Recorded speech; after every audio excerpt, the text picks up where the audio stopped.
Good morning. It's very nice to be here. Thanks to the Konrad Adenauer Stiftung for inviting me. I'm going to talk about offline campaigning, not specifically about offline campaigning, but more looking at, okay, what specific platforms are still viable options to do the offline campaigning. So, could the PowerPoint be? Yeah. So, we're talking about public communication. So, we're talking about platforms that are accessible to all people, irrespective of who you are. Private communication as such is excluded. So, most countries are known for quite extensive media landscapes. We have television, commercial, public service broadcasting, and nowadays streaming platforms like Netflix are becoming more and more important. And there is a huge abundance of these channels, particularly commercial channels. Over the last decades, it has sprung up enormously. One of the benefits of commercial and public service broadcasting is that most people that watch these programs watch them at the same time. So they're quite good for community building. Streaming platforms are particularly useful for watching programs at your desired time and desired location, because most of the time these are also usable on handheld devices or computers. Radio, still very important. Unfortunately, in research, academic research, it's often ignored. Radio as such is not a sexy topic, but still there's a lot of money going on in radio. Commercial radio, highly active. Public service broadcasting, also still highly active. And podcasting is around already for a number of decades, but is sort of making a new revival the last few years. And we have newspapers. Newspapers, printed and digital. I'm not sure about other countries, but in the Netherlands, printed newspapers have a really rough time. The circulation is declining rapidly. And unfortunately, the digital subscriptions do not make up for the loss in paper subscriptions. This depends, of course, also for different countries. The Netherlands, being quite small, has national newspapers, which are quite dominant, and a lot of regional newspapers, whereas larger countries often have very little national newspapers and more regional newspapers. So, apart from the internet, this is roughly the media landscape you can choose from and people use in a regular fashion. The question is, to what extent do people use these media for political purposes? And not only that, do these media complement each other? Meaning that what you cannot find in the newspaper, you can find on the radio? Or do they substitute each other? Does the use of one particular medium is at the cost of the use of another medium? The questions I want to answer: is it useful to use offline tools for electoral campaigning? But what media do people use in general, and specifically for news, political affairs and current affairs? And do patterns of using different types of media indicate the complementation or substitution of media? So, media use in general. I used the European Social Survey dataset. This is a biannually collected dataset in Europe for about 28 countries in Europe. And this is the findings of media use on an average day.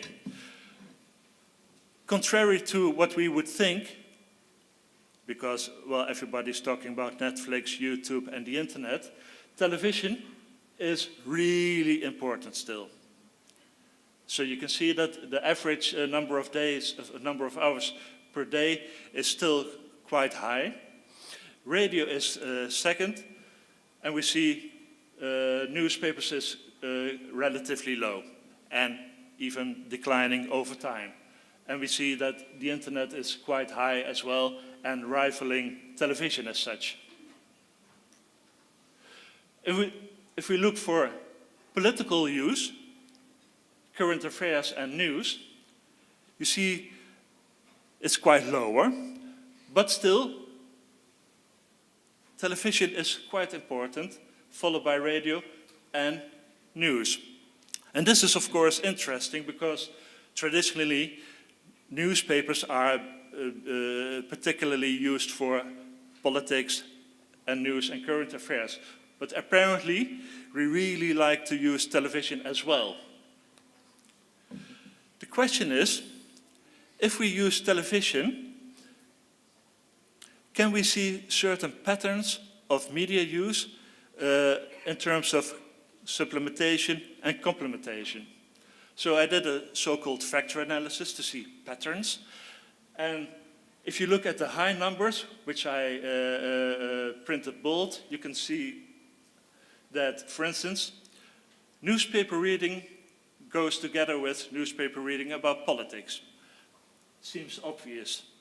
But it's important to notice that while you read the newspaper, for whatever purpose, for whatever motive you have, you also will read about politics. This is also true for radio. Radio is mostly an entertainment platform. But if you listen to the radio, you also get to listen to news about politics and current affairs. The same is true for television. Don't mind the negative sign. It's about the high number, and it shows that if you watch television in general, for whatever purpose, you automatically also watch television for politics, for news, and for current affairs. Remember, there's a television strategy called the sandwich formula, trying to set up a television program menu where you interlace different types of programs amongst each other. A light program, a heavy program, a light program, a heavy program, so that the viewers of a light program will spill over to the heavy, for instance, a political program, and they still can get into the know about current politics. And this finding suggests that this really happens. There is another interesting finding in the final column, namely this number, and it has a positive sign, and it refers to the internet use.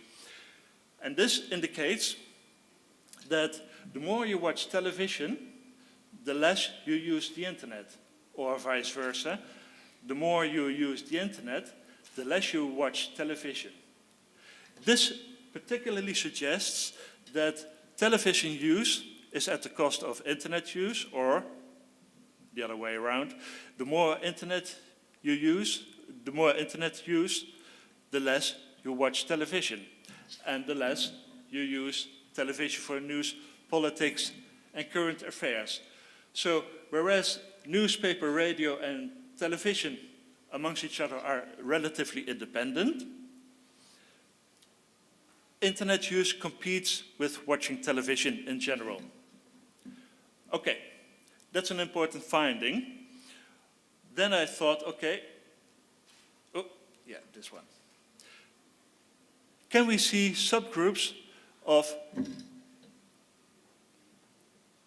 people watching television or the other platforms more or less? So we have two main factors: education, the highest level of completed education, and a binary opposition of people older than 30 years old and younger than 30 years old. And this is a so-called regression analysis, and basically you can predict the level of television viewing based on, in this case, education and age. These findings suggest, these are significant findings, although the effects are relatively small, that the higher education, the more television you watch, and people over 30 watch more television as well. Basically, particularly the elderly are responsible for this because elderly people really like to watch television. They're more at home, that's why. Radio is particularly a medium for the somewhat lower educated people, but also for the 30-plus people. Still, this number, which can be a maximum of 1, is relatively low, so the predictive power is not so great. For newspaper, interestingly enough, we see a negative effect for education. Lower educated people more often read the newspaper, but also older people read the newspaper. Then finally, and this is interesting, quite a high effect for education, meaning that the higher educated you are, the more internet you use. But also, people younger than 30 years old are mostly using the internet as compared to people older than 30. And this has way higher predictive power. Still, it could do better, but still, as compared to the other media, this is really a significant difference, suggesting the internet is used by higher educated people, but also for younger educated people. The question, of course, is, these are data from 2014. The question is, if these people grow up with the internet, and we are 10, 20 years further on, how would this image look like? People basically ignoring television watching, because as we saw, using the internet competes with watching TV. That would almost suggest that TV as a platform is dying, or TV as we know it is dying. Time shifting is becoming more important. Platforms like YouTube, Netflix are becoming more important, HBO. So the question is how this will look in the future. And I'm quite confident that traditional TV, as such, as it has always been, will remain, but it will need to reinvent itself. The question, of course, is which platform should you use for political campaigning? As I said, media landscapes evolve, but traditional media stay around forever. So it's not like traditional media will disappear.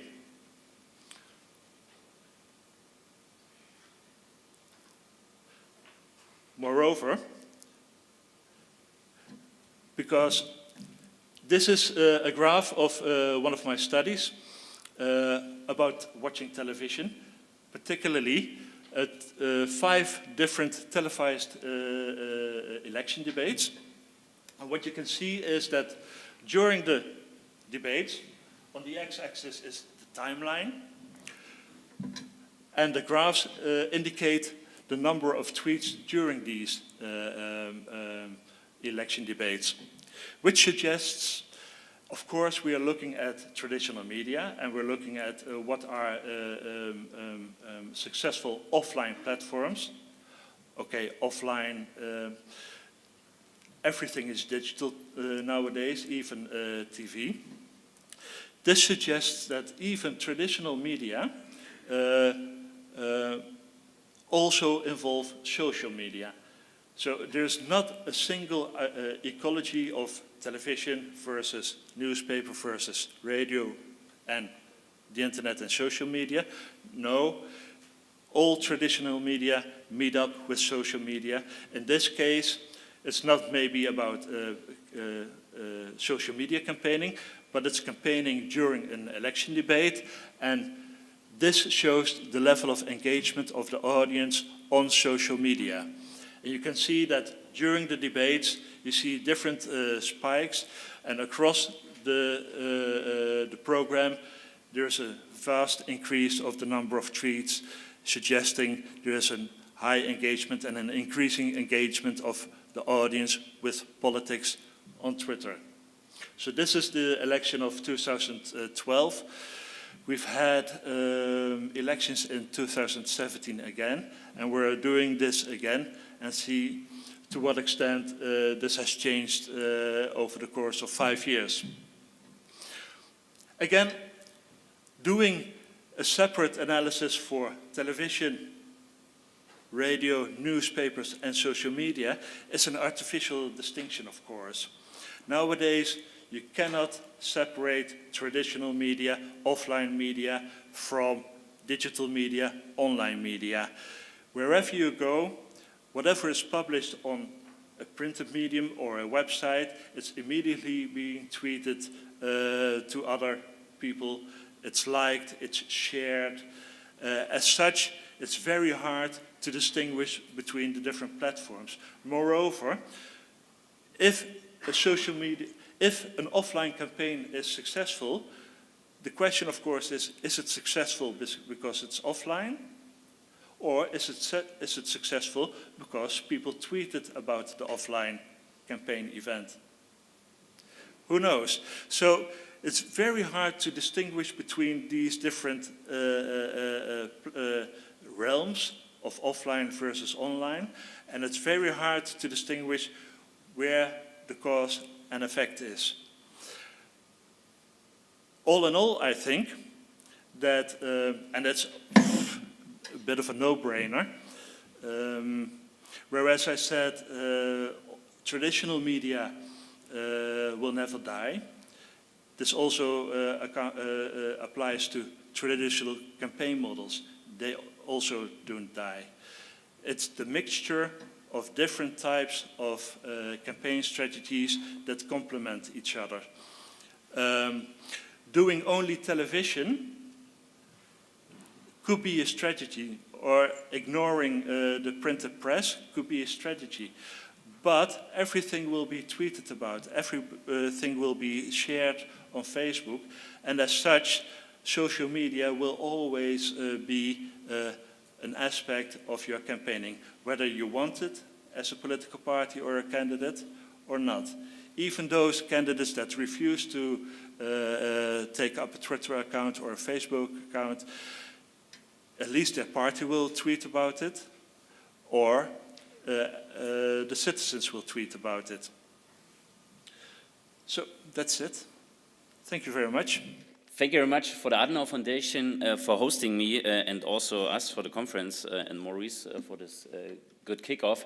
What I want to talk about is two things. It's basically how billboards are still active, at least in the German context. And the second thing is how we basically do grassroots and mobilization efforts.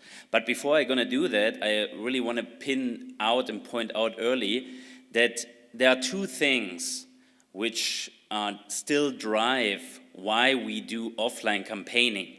And this is first, and this is what Maurice was talking about, what are the means of communication, what your target group is using. And the second thing is there are certain institutional settings which sometimes limit you on certain campaign modes, on the ways of campaigning.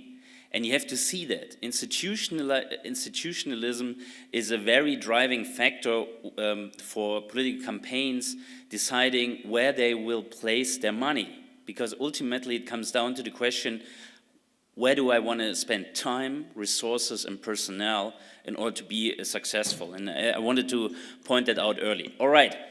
I called my presentation, Politics is a Contact Sport. I still believe that. Because in an age of digitalization, we basically find that people are getting much, much more sensitive for getting in touch on a personal matter. So you want to personalize it either online or offline, and that's what we try to do, at least in a German context. All right, but first, do you know how we win elections in Germany? Easy. With Asian campaign professionals from Kassel. So this is basically how we win elections in Germany. So here you see this is 2013, and some dear Asian friends turned out, and so we won it in a landslide. All right, so the Kassel group is coming in a week from now, so I'm looking forward to the election results on the 24th of September. Okay, now billboards. Let me quickly run through some billboards in 2009, 2013, and 2017. Why do I want to do that? Because billboards are still really important in the German context. Guess how much resources go into billboards on a campaign budget? What do you think? How many percent? We do it interactively, okay? It still goes against my time, but I'm going to do it. 3%, 30%. Yeah, depending on a state or on a national race, but in a state race, it almost gets more than 40%. 40% is going into billboards. That's a big resource, you know. So, and that's something where you really have to be careful. And I mean, the question is, does it make an impact? That's a really big question mark. Because if you go into research, you're going to find, I mean, all over the place, that it's not really scientifically proven if they even make an impact. But still, we spend a lot of resources in that. So that's at least sometimes mind-boggling in the German context, but still we do. All right, so quickly run through it, and I want to point out just that you get a little bit of the German context. High popularity and job approval rating of Chancellor Merkel holds true for most, or for all of these elections I talk about. In 2009, there was an economic crisis worldwide, you might remember, and we had a need for stability. In 2013, we were really well off, economical surge. And in 2017, there was a refugee crisis which still is lingering in the head of some people. And in a way, there is a challenge to the Western narrative. And this all had to take into consideration in order to be successful. So what we did basically was, in 2009, we had a message which said, we have the power. We have the power to overcome the financial crisis. This is now in German. We have the power. And obviously, since it's a female German noun, we have the power to solve the crisis, also impersonated, you know. So this is what we did in 2009.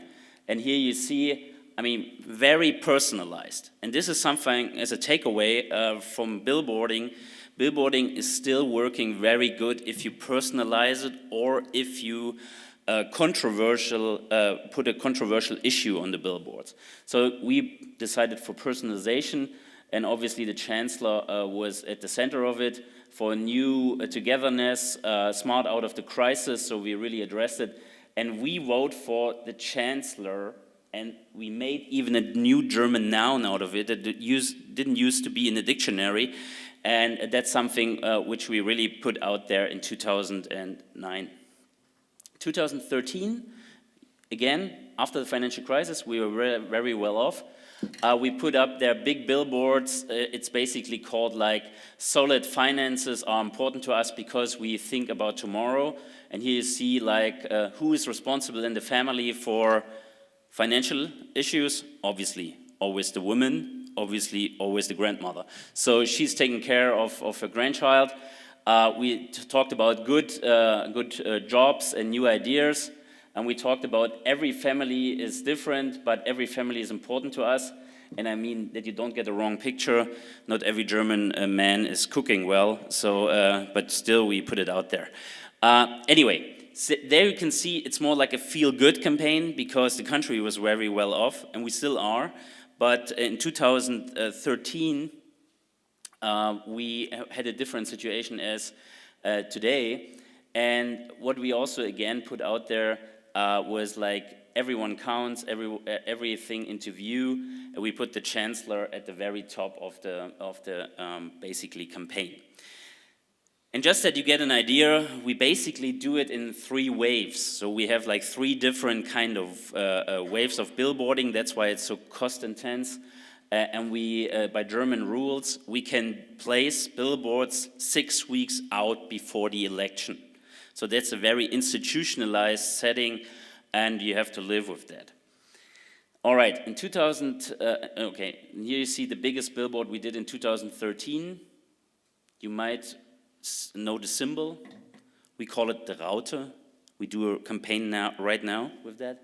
It's basically the chancellor's always standing like that. For the journalist in the room, she's always standing like that because it stretches her back and she's standing very nicely. So as a presenter, you can know that.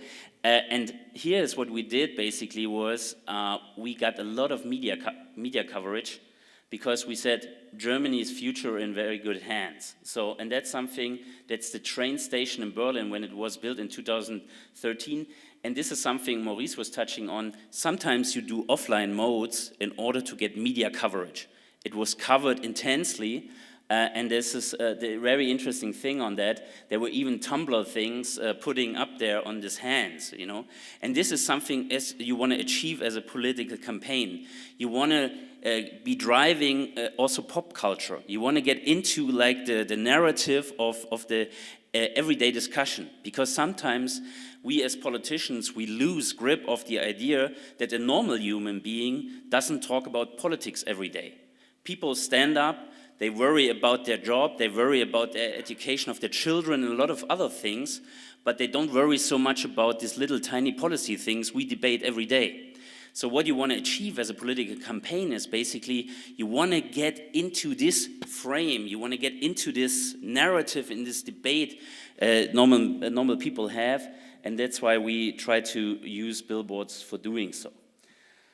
Now, 2017, different setting, refugee debate, Brexit in Great Britain, still high economic growth.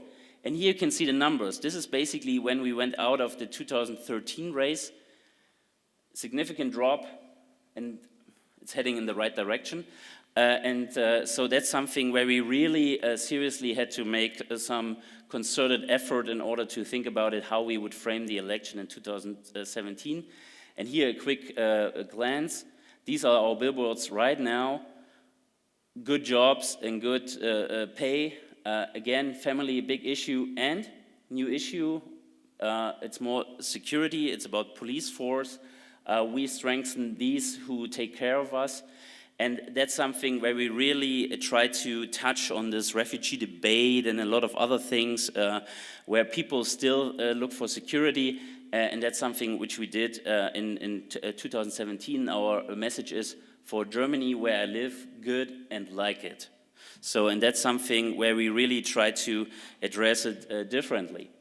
And here again, the Chancellor is at the centerpiece of the campaign again, and smart and decisive, and she has the great picture in mind, and she listens even to the small concerns. And I can tell you, I'm kind of exhausted because I was watching TV debate last night, and it was like 2 o'clock here till 4 o'clock, so kind of, yeah, was a little bit late or early, I don't know. But still, she won it. So I can tell you, I'm quite certain that 24th of September is going to be a nice day for CDU at least. So that's something where I look forward to. All right, that's billboarding. So what I want to talk about in the rest of my presentation is more what I believe is a very crucial thing, which is getting back into the game. And the game is basically winning door to door, winning, talking directly to voters. And that's something where I deeply believe this is something, at least in Western democracies, we see that the digital age is raising the bar for a lot of communication means, but still people look for ways of communication directly to the voters. And in the German context, I want to show you some things which we discovered. The first thing is, and this is the international thing, in the US, door-to-door is a big thing, and they do it because they have very good data on that. They just knock on the doors of the people, and we can elaborate that in the debate later, on the people where they know they will turn out for their respected parties. We don't know that in the German context, and also not in the Dutch context, because our data protection laws are very strict. Here's an example from Malaysia. And I traveled the world, experienced it in checking door-to-door campaigning. And if you see, I even have been to Mongolia. They also have door-to-door, but their doors look different. Obviously, some of them live in tents, you know. So that's something where we really see bringing people back in. But also in Great Britain, Labour revolutionized its doorstep game. It's basically 2017. France, the same. And Germany, obviously, too. So, and that's something where we seriously think, okay, we want to reach out to more people in order to talk to them directly. Why is this important? Because, this is a German voting system, because timing matters. And this is a development you have to see. This is vote by mail in the German context. And there you're going to find, last election, almost every fourth voter voted by mail, around 11 million Germans. And we expect this is going to rise at this election as well. And here's the interesting fact. The interesting fact is that basically you can vote by mail 5 to 6 weeks out before the election. So, and this is, again, think about institutionalism. You have a stretch of the period from like 6 weeks before the election till election day that you can vote. So in this setting basically means you don't have a narrative, as sometimes political marketers think, that you can build up and at the end you have your climax, because along the way a lot of people voted already. So therefore every time there can be an impact. And now institutional setting again, in the German context you can put out your billboard 6 weeks before the election. So a lot of people voted already because they vote early, when you haven't even started the conversation. So you have to think about it, how you can reach out to these people in order to have an impact of your political communication. So this was the first thing where we thought about the doorstep game. And the second thing was also timing of late deciders. Now there's a big debate going on in German context. How do you differentiate them? I don't want to go into that, but almost every third voter is a late decider in the German context. Late decider means they decide on who to vote in the last 10 days. Now, think about that. A big chunk of voters vote early, and a very big chunk of voters decide late. These two things together means you have to find ways to reach out to them. And so we came up with the doorstep game in a very systematic manner. And what we did was, we did testing between 2012 and 2016. I did it myself, and what we basically did was, we took comparable voting districts, and in one voting district, we did door-to-door campaigning, and in another, we didn't do it, and then we compared basically this randomized field experiments, what the results were. And we came up with two results which are important. Between 2 to 4% you have a lift in order of when you knock on doors compared to where you don't. And even this is more like a rural area, and this is more like a city area, and even in the city area you could see there's an up of the turnout and there's up of the CDU vote, and that's something where we thought, well, this is worthwhile using it. So what we did was basically, and here are some other things, personal touch works. So what you're going to find is basically we had a high opening rate, the reaction to the opening were very positive, we had a big increase, and that's something where we came up. So we decided we want to use it in the German context and make a blueprint for victory out of it. So what we did was basically, we said, well, you know what? Let's make 6 things out of it. First, recruit, convince people. So what we did in the last year, and I traveled Germany quite a bit, we trained and recruited over 12,000 people in our doorstep campaign. So that's something where we really did intense work. We prepared them. We asked them for action, we stayed in touch with them, and we reported results. We did a whole gamification around it. I'm going to talk in another session about it. But the thing is, and this is really important to know, right now, there are like, I can see the numbers on my cell. Right now, people are out there knocking doors in Germany, and we have reached out already in the last couple of weeks to 450,000 people already, and that's a big number. And so what we try to do is basically, and I'm going to use my last 3 minutes on that, it's basically, we did an analysis of historic voting patterns, and we did some sort of geo-targeting, which is possible in the German context. You can't target on the individual household, but you can target, let's say, where are more positive areas, and Florence Meyer is probably going to talk about it in another session. And that's something where we then did the contact game, and we go there where basically we are strong, and in this area where we are strong, we're turning out our folks. And now I can talk about it theoretically, I can tell you how we do it, but the practical results show that it's positive. And these are the state elections of 2017. And here are just some results. For example, this is the tiniest state, Saarland. But there we knocked on 75,000 doors, and overall we had 217,000 voters there. So we basically could assume, I mean, it's not really scientifically proven, but we could say every third voter has been contacted by us. And this is a big number, you know. And so what we basically did was, we also did it in other state campaigns, and here you can see the turnout increase and the increase of the CDU result. So I would say this is quite an impressive development, and we are really looking forward to that. Here's the leadership model, how we implement them on the national scale. We have 250 teams in the constituencies, so we do it in every constituency where we reach out to people in every voting constituency. We have 17 state coordinators, we have 5 regional coordinators sitting in Berlin, and we have Connect 17, this is how we call the program. We have a campaign manager there who is managing the day-to-day business.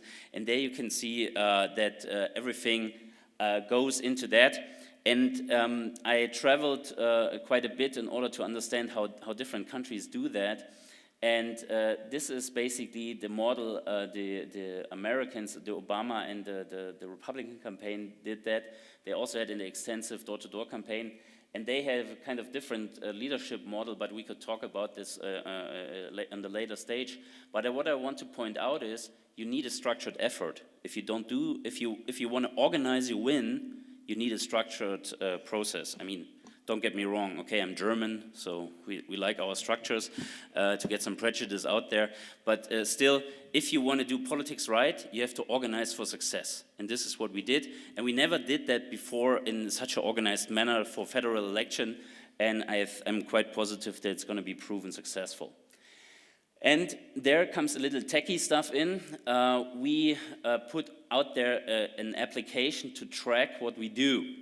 Now, German data protection laws forbids us to track the individual household, but we can track street levels and what are the responses to the CDU along the way. And so what we did was basically we tried to have an idea of what's going on the ground level, because sometimes, you know, you can figure out nice things in the headquarters, but if it doesn't turn out at the door of the voter, it doesn't matter. So therefore we try to do a kind of tracking, and this tracking works quite fine, and that's why I can tell you the number, you know, how far we are right now. Now,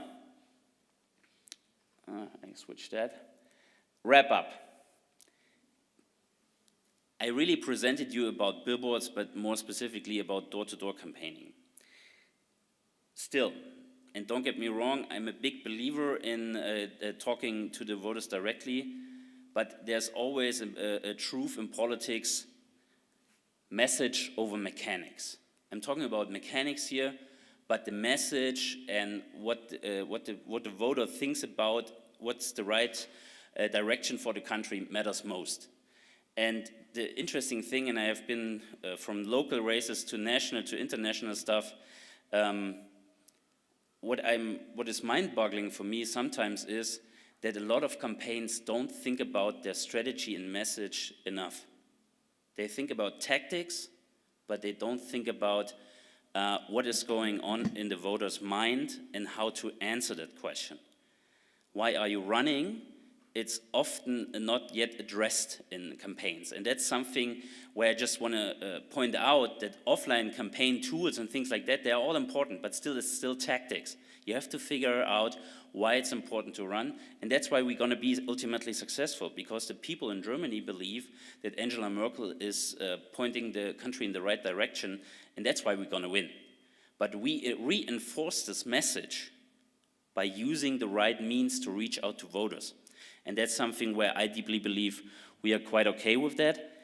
And I mean, for some years now, we have talked about declining party membership, but still, things like that empower people to take part in something bigger, to make politics again as a participation game. And that's something which I think as a politician is a very good thing. And let everyone be part of the campaign is something which we also figure out how to use our membership base doing something meaningful during elections. And if you see what's going on in the US, that the Trump campaign or the Republicans put out their field offices 2 years before the presidential race, so in a way, also resetting up like kind of party structures there is really interesting and shows that political campaigns find a way to employ people and offline tools for political purposes even more. Okay, I have one more final note.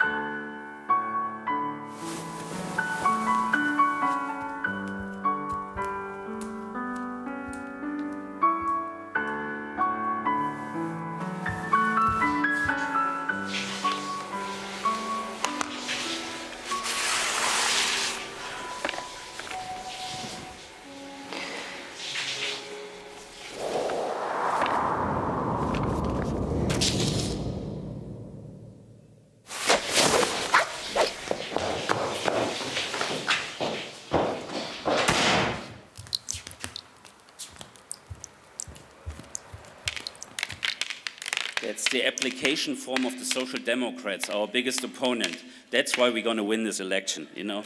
Thank you very much. Good morning, everybody, and welcome to this panel discussion. As Christian was saying, just a bit about myself and my experience. I have, since 2002, been the Parliamentary Legislative Assistant to Mr. Charles Chong. And in that role, I help him with both his legislative work as well as his grassroots work. And that involves, you know, speech writing, drafting speeches for him for both parliamentary debates, and as well as, you know, the local events that he attends in his constituencies. So it could be anything from the opening of a new community center or you know, speaking as guest of honor at an art exhibition. But what that means is that I'm fortunate to be in a position where I know what it is that he's doing on you know, at a very granular level in terms of his interaction, both at the national level with national politics, but also in terms of what he does and the events and the types of events that he's invited to and that he speaks at. And I also know, because of that, the sort of messaging that he's giving out over the years while he's you know, while he's speaking to his grassroots and to his residents. That helps because when it comes to the election campaigns, that helps us to craft our messages a bit more, with a bit more precision, with a bit more of a focus on what it is that we've consistently been saying over the years, and what it is that resonates with residents. In Singapore, the campaigning process is a very truncated process. It's a very short and quick process. Basically, you know, you only have, I think it's something like 9 days from nomination day until the day before the election, which is what we call cooling off day. So on cooling off day, you're not allowed to campaign. You're not allowed to do any sort of either offline or online campaigning. I mean, apart obviously, things like billboards have already been up there, they stay up there. But otherwise, it's a very, very short and quick period, and we need to cram the messaging, the engagement within that very short period. We employ a variety of tools. We use billboards, although not to the same extent as Mario was sharing in Germany. Our billboards tend to be rather more, shall we say, boring. It tends to be normally just the picture of the candidate, maybe with the tagline of the party. And we also use, we printed manifestos both at a national level as well as at a local constituency level. We also engage in a lot of doorstep meetings with residents. It can involve the candidate presenting himself at an area of high traffic. So for example, like in our MRT stations, you often see candidates there meeting the pre-work crowd or the post-work crowd, but also apart from that, also visiting door to door. We have this also very interesting channel, and that's called technically it's called a perambulating vehicle. What it is that we mount loudspeakers on the back of trucks, and we record our campaign message in the 4 official languages of Singapore, and that goes around the geographical area. And I'm not sure if it works. I'm not sure if residents find it more of an annoyance than a help. But that's something that we do. I think what's been interesting in my experience, at least in the most recent election, is how some of the online tools, or at least how things look online, we've decided, actually because of the demographic of voters, we need to sort of like translate that offline. And what I mean by that is this, when we print our flyers, when we print our posters, we make it look a bit more like, what you see on the website, with icons, in terms of the design and that sort of thing, rather than historically, rather more plain materials. We've sort of taken a cue from what we see online, and we've sort of moved that offline.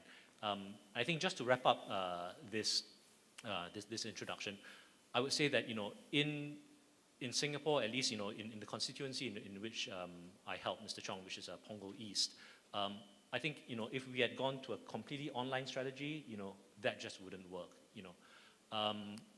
We need offline tools, we need offline campaigning, and that is a part of the process which I think for the foreseeable future at least is not something that we'll be saying goodbye to anytime soon. Thank you very much, Daniel. I'm already looking at the time, being aware that I won't be able to go through my list of questions without cutting the Q&A session short. I'll just probably ask 2 or 3 brief questions, and then we'll open the floor to the audience. My first one, I think this touches on all 3 presentations, but starting from Maurice's numbers that he showed us, there's obviously a strong correlation between the use of the internet and being young. So my question is, are there any good practices for offline campaigning in order to reach young people? Because we have, I think in our minds, it's pretty much this connection, being young, being reached by the internet, being a little bit older, being reached by offline campaigns. And I will try and break through this pattern of thought if you help me with that and can give me some best practices.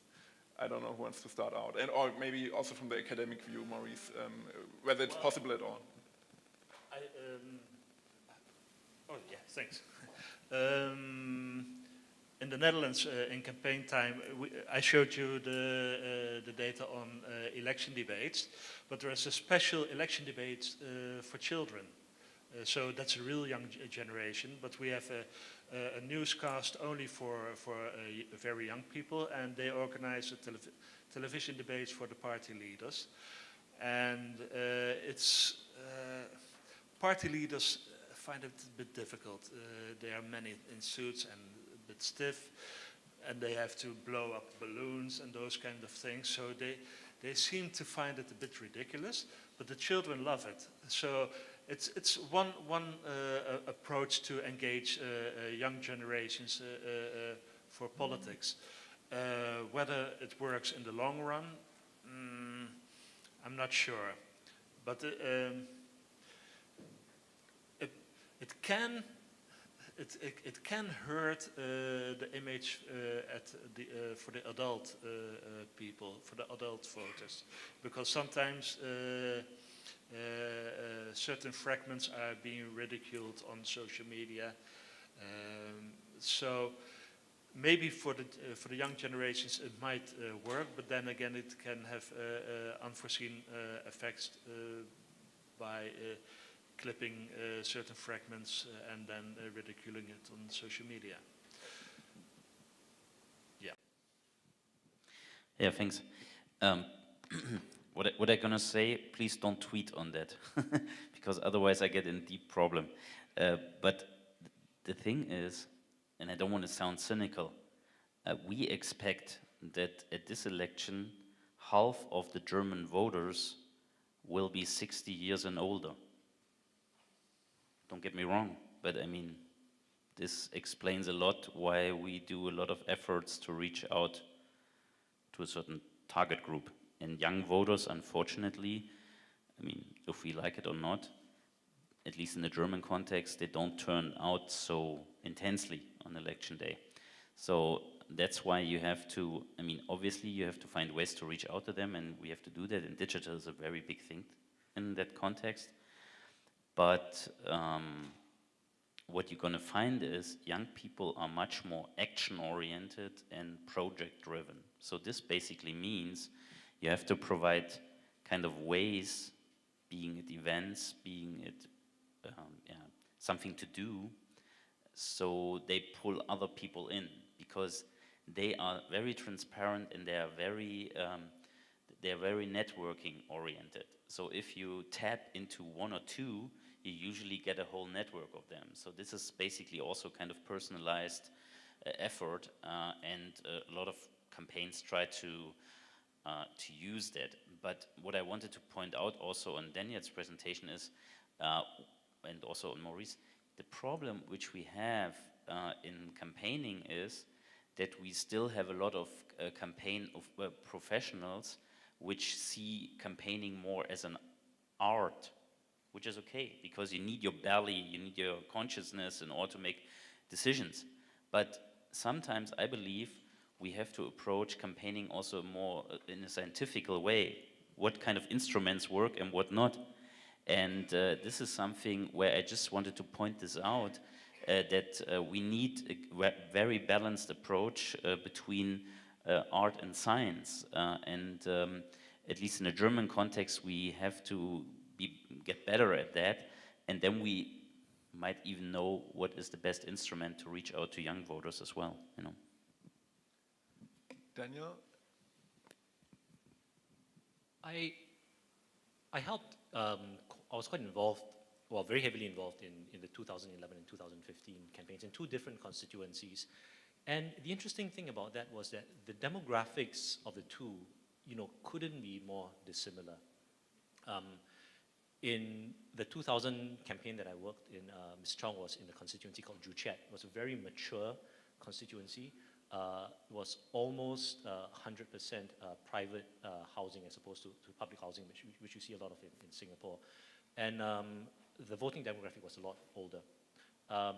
In 2015, he was deployed at another constituency where 2/3 of the electorate was below 50.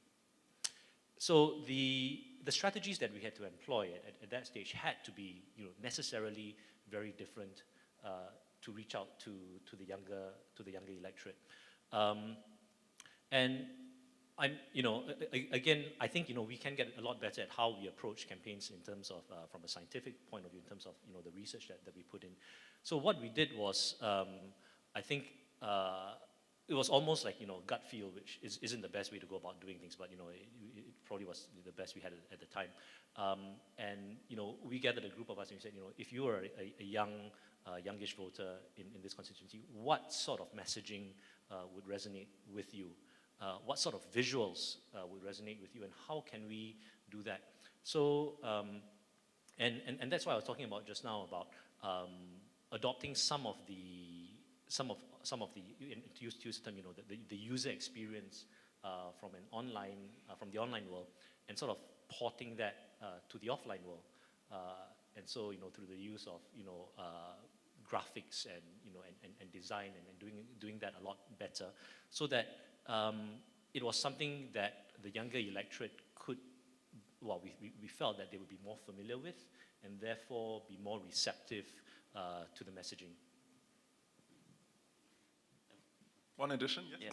Yeah. I was just thinking about, I've seen it in the US. In the US, they need voter registration drives. So they have to register voters, and obviously young voters are very important to them to register. And they do a lot of events, and they target around these events online young voters to get them there. So it's basically a very connectedness between offline events and online advertisement to that. And the interesting thing is, I will talk about this in another panel, the interesting thing is they even did a hyper-local targeting. So around college campuses, they put like a Facebook pin there, and they were targeting just young voters at college campuses geographically. So, and this is, then they turned it out to registration events, and then they basically try to tap into this kind of young network. And another thing, because we sometimes believe that young voters are something completely different. I mean, they are normal voters as anyone else. So, and to be sure of that means you don't have to treat them as pupils. You have to treat them as adults. And this is what you're going to find if you talk to them in a normal way. They are very responsive to that. So, for example, what we do is we do direct mail to young voters, because this is by data protection laws in Germany allowed, so that you can reach out to first-time voters. And we do that by direct mail, and the response rate is very positive. Thank you for sharing this. I would like now to open the floor for questions, and there's the first hand, second hand. Okay, I'll start with the lady, and just keep your hands up or just notify me and I will address you. Thank you. Yeah. Hello, my name is Fitha Aini. I'm from Indonesia. I just want you to elaborate more about how to integrate online and offline campaigning tools to mobilize people to participate in election or getting involved as a volunteers in any campaigns. And then the second one is, what do you think about utilizing alternative media or grassroots media to mobilize people? Thank you very much. Are those questions addressed to a certain panelist or to all of them? All of them, okay. I'll collect the 3 questions that we have now and then give it back to the panel. So I think Torben was next, and then the end at the back of the room. First the back of the, no. First Torben. Thank you.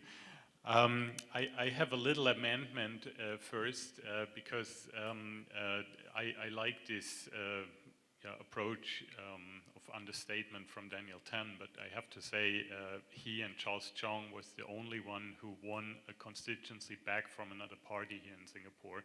So that was the only battleground where the party changed. And I remember just a couple of days before the election day, nobody bet a cent, a Singaporean cent on Charles Chong. So, and they won by far. That's just an amendment because the understatement is a little bit big here. Sorry. My question goes to Daniel as well, because I was in Singapore already during this election campaign, and by accident I ran into HDB, or I went to an HDB to meet somebody, and there was a election campaign ongoing, and it was actually door-to-door campaign, right? So, which it was another politician from the PAP, and they knocked on every house door, and which is quite easy because the HDBs, I mean, they are packed with different apartments. How important is this door-to-door campaign here in Singapore, and how do you professionalize it? So is there also a kind of app or data or whatever, or you're just going yeah, so randomly from house door to house door. Thanks. Thank you. And last question from the back of the room for this round.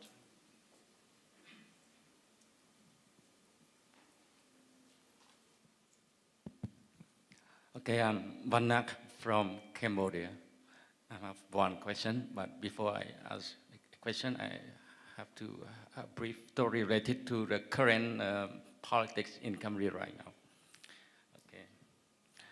My question is how to win an election in the authoritarian government.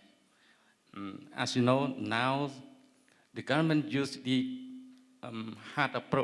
use smart approach, a combination of soft and hard to maintain power.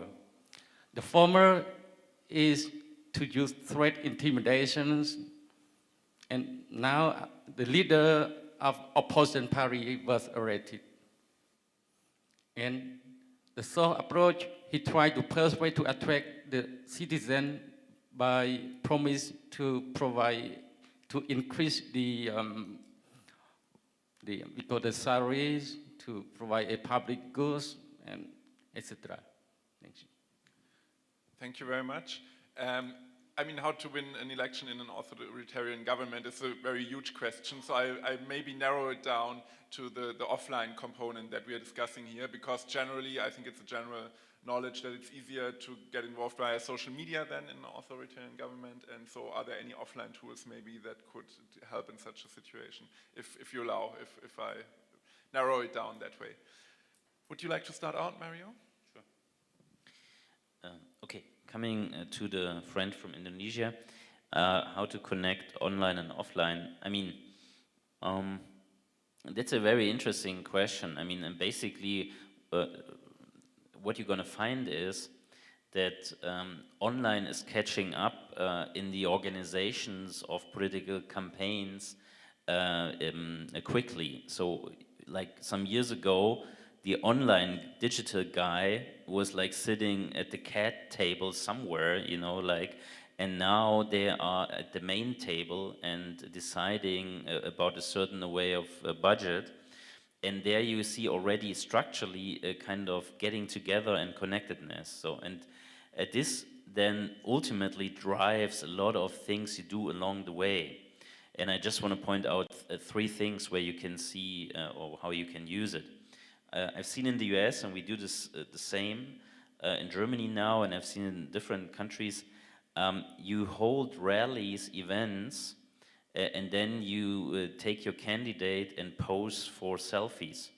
And your reach is much further, and you like have pictures taken which show a huge crowd, and then you reach out and tap in social settings on new media, and so you get an even bigger reach. And so if you do that, I mean, I was lobbying that the chancellor would do more on that, but the problem is, I mean, there are severe security questions on that.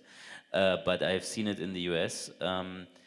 There, for example, Marco Rubio or like Ted Cruz or others, they were posing, and also Trump, they were posing with a lot of people, and then they tweeted it out at the whole over the world.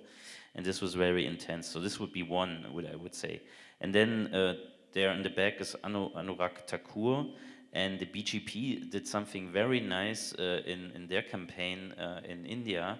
They used holograms of Modi all over the country. And so the interesting thing was they did their campaign stops, and I think at a certain day they did a very big rally out there, like where like 100,000 more than 100,000 people turned up, and then all over India they had like holograms of the same speech given I think like 3,000 times at the same times. 300. Sorry, excuse me. 300 events at the same time with holograms of Modi. Crazy, huh? So I mean, and that's something where you can see that how the tech stuff already gets into that. And a French socialist picked up on that, and he tried to proclaim that he was the first using it, but actually it was Modi in India who used it first. And then, like a third and final one, you're gonna see, for example, what we do here with our door-to-door campaign.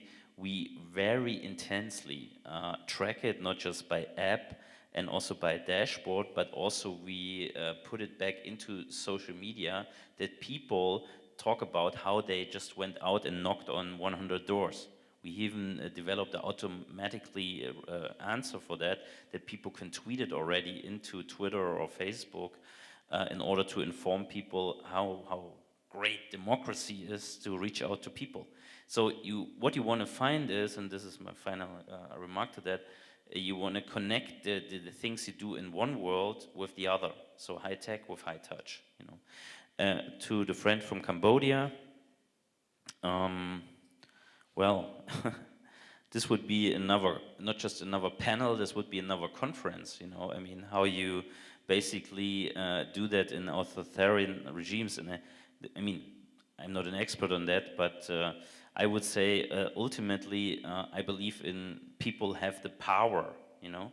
And if you have to work, for example, against state-sponsored TV or other means, you basically have to go against it with rallies and a lot of other things, and that's something which has proven quite successful. I was working together with the team from Aung San Suu Kyi in Myanmar, and they did a lot of rallies, like trying to, getting their word spread out, and that's something where you can see that offline tools still mean something if you connect them with online efforts, and still you can do it in authoritarian regimes, even though I'm not an expert on that, but this is my quick experience with that.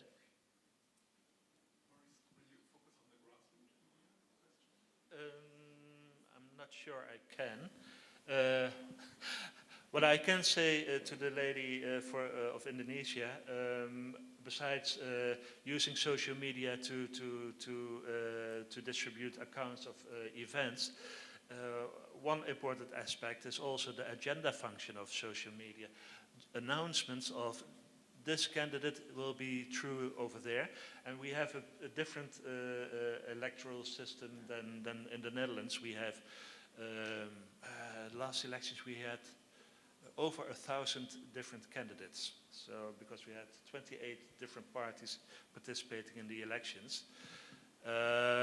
So social media can be used to pinpoint in your neighborhood, in your city, this candidate will be present to answer all your questions, etc., etc. Then the offline event takes place, and then, of course, the pictures of the successful event can be posted on social media again. So basically, that's a two-way strategy. And I'll just answer the questions that were posed to me. And I think, in short, the short answer is vitally important. You know, door-to-doors are vitally important to the success of a campaign. I think, as Mario was saying, you know, it is a contact sport, and you have to be very much in touch with your ground game. I think that also shows, you know, the sincerity of the candidate. And it's not just, you know, something that you do in Singapore, at least, you know, in the 9 days of campaigning.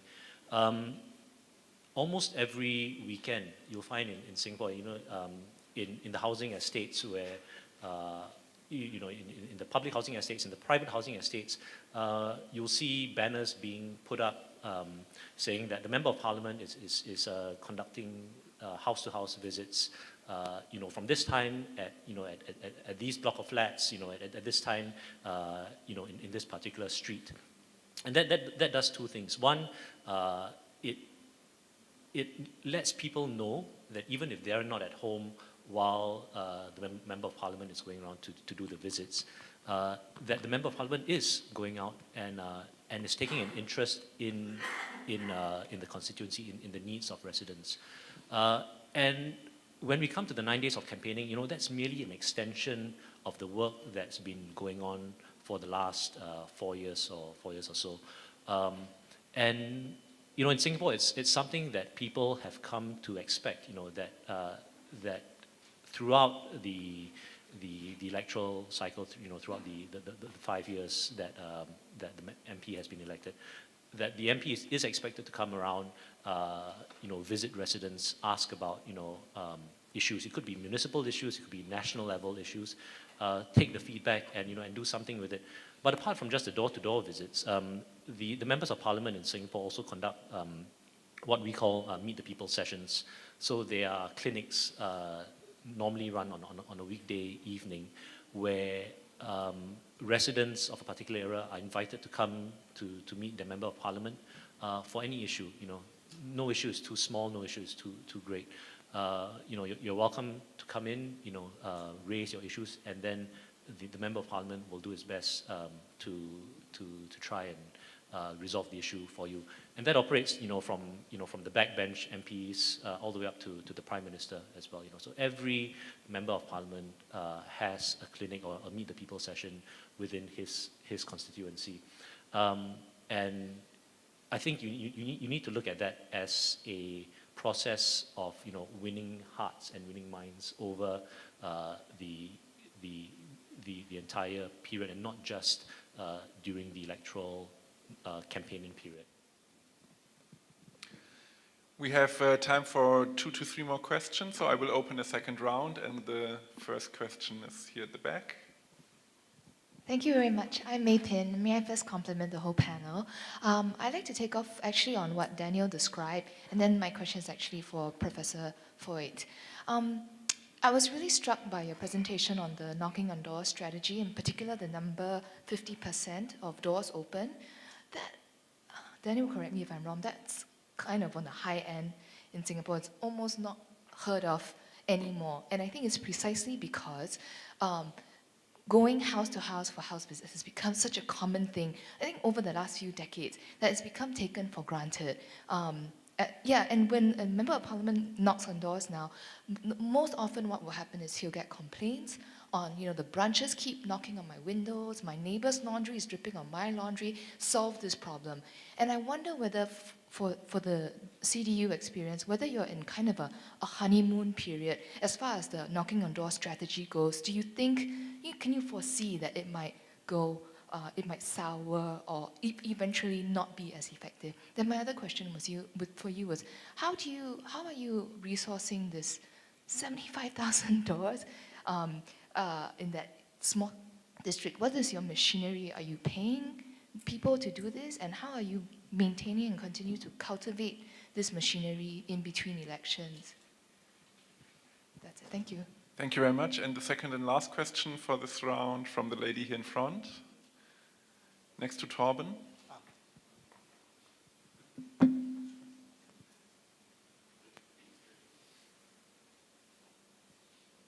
Thank you. My question would also be for Mr. Tan. Now, with the forthcoming presidential elections here in Singapore, provided what you've heard today from the various panelists and also what you've contributed to us, the audience, what advice would you give the candidates for their campaign? Okay, we found a third question, YB. You're the last one then to ask. Thank you. I'm Lee from Malaysia. My question to Mario, of course, my Kasip mentor. How do you run training to the volunteers that run door-to-door campaign? Like, are they ready to tackle questions by the voters, such as, I know that refugees are important issue now, so are they ready to respond to the questions asked by the voters? Thank you. Thank you for another excellent round of questions. We have around about 2 minutes per panelist to answer them, and I will start with Daniel and then come back to via Maurice to Mario. Okay, thanks. I just realized I forgot to follow up on one of Torben's earlier questions about how we go about resourcing the door-to-doors. And unfortunately, we don't do it in a very smart way. I mean, it's still a very manual process. Someone has a list of all the households in a particular constituency, and it's I think the extent of the smartness that it gets is probably that it's on an Excel spreadsheet, but I think we can get better at that, and I think that's something that we do need to look into. In terms of the presidential campaign, I think the considerations are quite different when it comes to the presidential campaign, because the role of the elected president is very different from the role of the government in Singapore, in that the role of the elected president isn't, you know, to create policy or to implement policy, but it has, you know, the most important role of the president really has to do with the reserves of the country.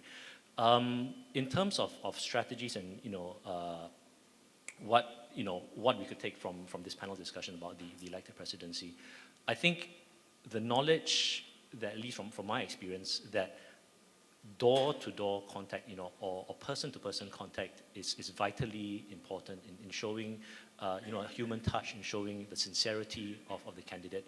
I think that's something that does need to be emphasized, and, you know, I think you will see that the candidates will do that. Otherwise, you know, far be it from me to to dictate, or, you know, how they should do it. But, you know, I do hope that we do see a contest in the presidency. That's not a foregone conclusion yet, and, you know, and I do wish all the candidates their best. Thank you very much, Daniel. Maurice? Well, reacting to what you just said, door-to-door contact in the Netherlands, for instance, is not that common. What happens is that political parties raise stalls in the shopping streets and try to engage with people there. But in my opinion, that's, well, not that successful, at least in the long run. I mean, of course you can meet people, but most of the people that are in the shopping streets are for shopping and not for hearing a candidate for which you're not going to vote anyway. Also, the party leaders, if they do this, TV cameras are present. And this is being televised in television news, and always there is this disgruntled voter who says to the party leader, well, I voted for you, but not this time. So my idea is that, again, this can have a counter effect. Maybe in the street you can win over maybe a handful of voters, but because it's televised, it probably can do more harm than good. So, of course, this is only in the case of party leaders, because they will be televised, and second-tier rank candidates will not. So for those candidates, probably giving regular people, citizens, some attention and hear them out on their frustrations is a good thing. But again, it's always be careful about counter effects, unforeseen effects of those kind of strategies. Thanks, Maurice, for pointing that out, because I want to touch on that.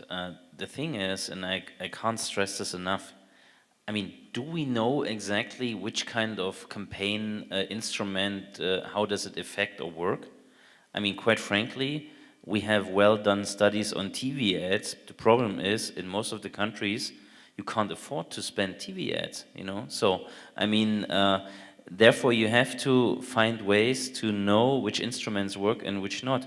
And coming back to your canvassing example, where people put up shops in the street, basically we try to understand how they are effective, and what we found was that basically over the course of a week, the people who are passing by are often the same people. So you basically tap into almost the same universe of voters. And the problem is, there are even tactics by other parties to come to your canvas, to your campaign stop, talking to you for hours in order to get you away from the real voters, you know? So that's why door-to-door is so effective, because you basically go to the people.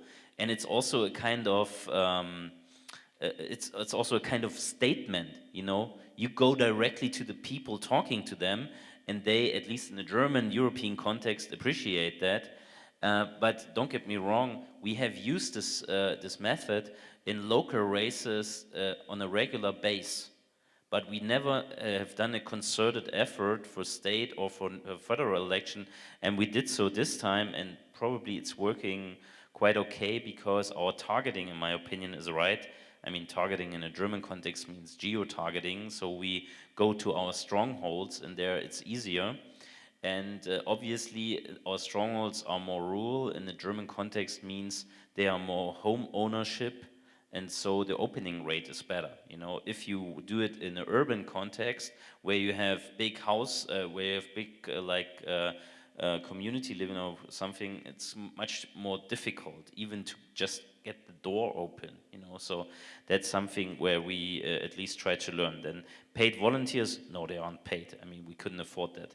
But we have like 450,000 members, which is in the German context quite okay. But I mean, I told you the number earlier, so you can see how many people take part. But these are just like the 12,000 we trained, and they were asked to train further their own peers. And so we could tap and reach out to a lot of people. And ultimately what we told them at the trainings, and this touches on your point, is basically we try to tell them, you know what? It's fun. Campaigning can be nice. It's good. You have to do it because, I mean, at least Germans, we sometimes hesitant to go to other people and talk about our political beliefs. And so we have to push our own people to do so. And so training was already mobilization. But we didn't train them to give the correct answer, you know, because I think this is strange. You know, you have to be authentic. And sometimes you have to be careful that you don't put the social nerds on the door-to-door campaign, because this turns you off.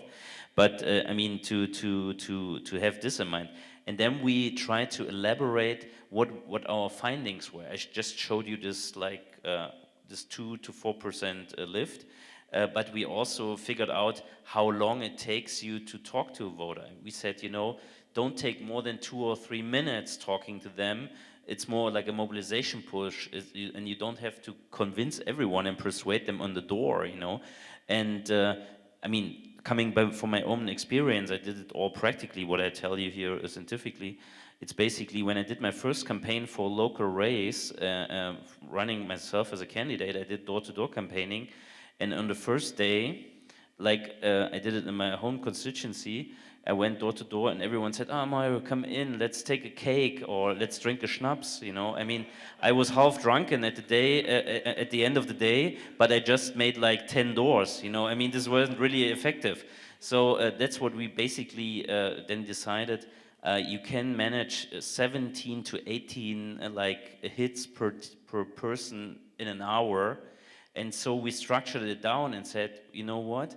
We want to have this goal of doors knocked, and then we need so many people. They can do it in an hour, so many doors. And so we basically, how the Americans say, how do you eat an elephant? Bit by bit. So you have to put it down to a manageable level, and then the candidates and also your members buy into this idea. And this is what the training is all about and what we did. So I hope this explains. So yeah, and there was a final remark on what do we do after the election campaign? Well, a very good question. And we are right now in the middle of the election, but this is going to be a very crucial question, how we continue using this instrument maybe for not just pushing on election day, but also talking about policy along the way. And this could be effective, but we don't know yet if we're going to use it or utilize it. We reached the end of the panel. Thank you so much to our 3 panelists for very interesting insights and a very good talk here up on the panel.